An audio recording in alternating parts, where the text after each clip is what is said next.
In Aleppo, the Syrian Arab Army units, in cooperation with the locals, cleared a Sheikh Said area in the city of Aleppo from mercenary terrorists. In a number of operations, units of the armed forces targeted several gatherings for terrorists at the areas of Aghyur roundabout, at El Ramoun and Caslio in the city of Aleppo. The Syrian Arab Army killed a number of terrorists and injured others, in addition to destroying several cars, some loaded with weapons and ammunition and others equipped with machine guns. Meanwhile, an army unit killed and wounded members of an armed terrorist group who tried to steal flour and bread from Kafr Hamra bakery in the city. Earlier, the Syrian Arab Army units killed a number of terrorists in Afrin garages and destroyed 5 of their vehicles with their arms and ammunition. In El Firdos Quarter and El Sahur Bridge, our armed forces also killed a group of terrorists and destroyed their vehicles. A unit of the Syrian Arab Army clashed with a terrorist group and killed several of them, including one who carried an RPG launcher. In Idlib countryside, the Syrian Arab Army units continued pursuing the armed terrorist groups in the villages. The Syrian Arab Army units are pursuing terrorists in Salat Zuhur village, adding that the engineering units dismantled an explosive device planted by armed terrorist groups on Salat Zuhur Frecha, just the Shughul road. In Homs countryside, a unit of our armed forces destroyed a gathering of terrorists near the village of Maran el-Fawra. The operation also included in the destruction of several pickup vehicles carrying machine guns and the death of many terrorists. In Deir ez-Zor, the Syrian Arab Army units targeted a terrorist group in Al-Sheikh Yassin neighborhood, killing a number of terrorists and destroying a vehicle equipped with a machine gun. The terrorist Yasser al-Ahnizi, of Saudi nationality, was killed in the operation. Another unit of the armed forces destroyed weapons warehouse in Al-Hamidiyya area in the city, killing all the terrorists inside it. Bara Muhammad Suhrij, a construction worker in Aleppo, told how terrorist groups forced him to join them before he was able to escape. He saw their crimes with his own eyes. He surrendered himself to authorities benefiting from the decree of amnesty signed recently by President Assad.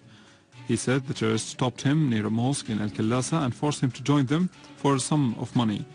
He said that the terrorists committed crimes of murder, abduction, rape and looting of houses and cars, yet they claimed that they were protecting the people. He said that the terrorists came from various countries like Afghanistan, Libya and Tunisia.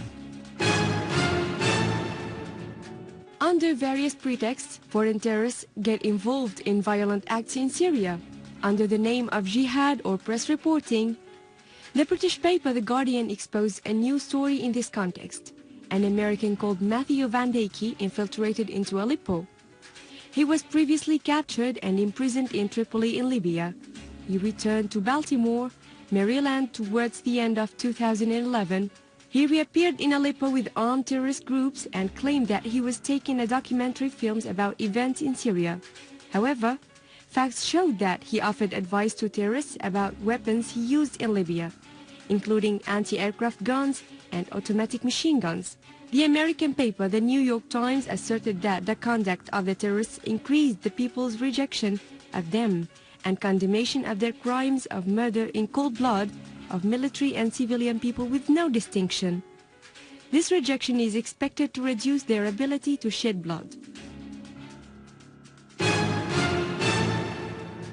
The US Wall Street Journal revealed that Jordan has stepped up its support to the armed terrorist groups in Syria, including allowing the transfer of Saudi and Qatari-funded arms across the borders with Syria. According to members of these terrorist groups and an Arab official familiar with the operations, dozens of their shipments have been smuggled into Syria with the covert support of Jordanian border officials. According to gunmen based along the Syrian border line and a person involved in the arms procurement for the terrorists, the article said, Saudi Arabia and Qatar pay for these arms and transport them to Jordan. The Wall Street Journal noted that such an engineered supply route through Jordan would show how even regional states, with the risk of significant blowback, are boosting support for the terrorist groups in Syria with the tacit backing of Western allies. Syria has become a magnet attracting world jihadists from various places. The terrorists infiltrate to Syria under the influence of Wahhabi sedition, telling them they were right in their attempt to establish the so-called Islamic Imara. Several Arab and world media reports asserted the existence of these terrorists from Chechnya, Tunisia, Saudi Arabia, Yemen, Afghanistan and Pakistan. who were crushed by the Syrian Arab Army units in Aleppo. The last comers were these two people from Azerbaijan, Zair Slamov and Ismailov Nayak Muhammad, who committed murder in cold blood. The terrorist Wahhabis intended to destroy Syria, the country of great civilization, and to turn it into a lawless place ruled by brutal force, supported by the West and the Wahhabi Gulf sheikhs who supplied them with money and weapons.